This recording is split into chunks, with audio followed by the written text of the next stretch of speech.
One of the things that you hear people say, even on our side, that you hear people say, is that America is the first creedal nation. Okay? America is an idea. Now, America has really good ideas at the founding of our country. It was created by very brilliant men. The Constitution, of course, had this incredible influence in political theory, and that's why it has stood the test of time. But America is not just an idea, though we were founded on great ideas. America is a nation. It is a group of people with a common history and a common future. And yes, thank you.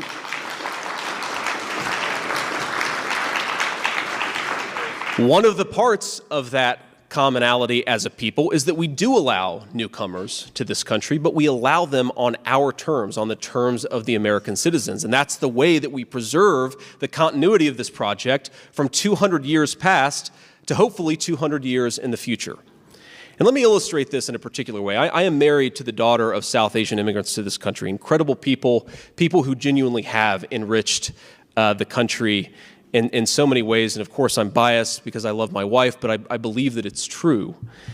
But when my wife and I when I proposed to her, we were in law school, and I said, honey, I come along with $120,000 worth of law school debt and a cemetery plot in eastern Kentucky.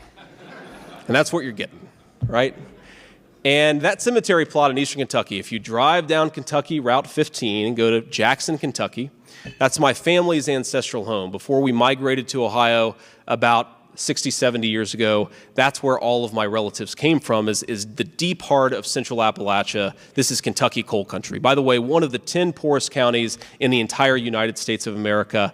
Of course, our elites love to accuse the residents there of having white privilege. Go to Breathitt County, Kentucky, and tell me that these are privileged people. They are very hardworking people, and they're very good people.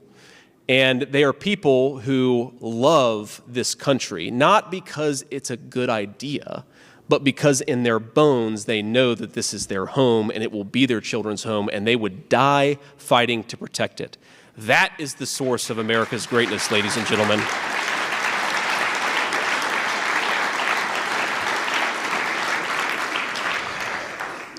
And I get to represent millions of people in the state of Ohio who are exactly like that.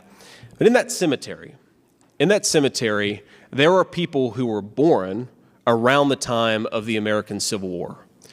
And if, as I hope, my wife and I eventually are laid to rest there, and our kids follow us, there will be 7 generations just in that small mountain cemetery plot in eastern Kentucky, 7 generations of people who have fought for this country, who have built this country, who have made things in this country, and who would fight and die to protect this country if they were asked to. That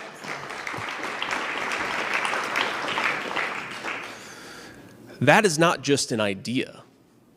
That is not just a set of principles, even though the ideas and the principles are great. That is a homeland. People don't go and fight and die just for principles.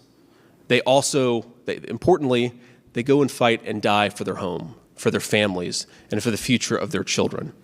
If this movement is going to go anywhere, and if this country is going to thrive, we have to remember that America is a nation. We're going to disagree sometimes about how best to serve that nation. We're going to disagree, of course, even within this room, about how to best accomplish the reinvigoration of American industry and the renewal of American family. That's fine. But never forget that why we exist, why we do this, why we care about all those great ideas is because I would like eventually for my kids to lay me to rest in that cemetery, and I would like them to know that the United States of America is as strong and as proud and as great as ever. Let's get to work to make that happen. God bless you guys, and thank you.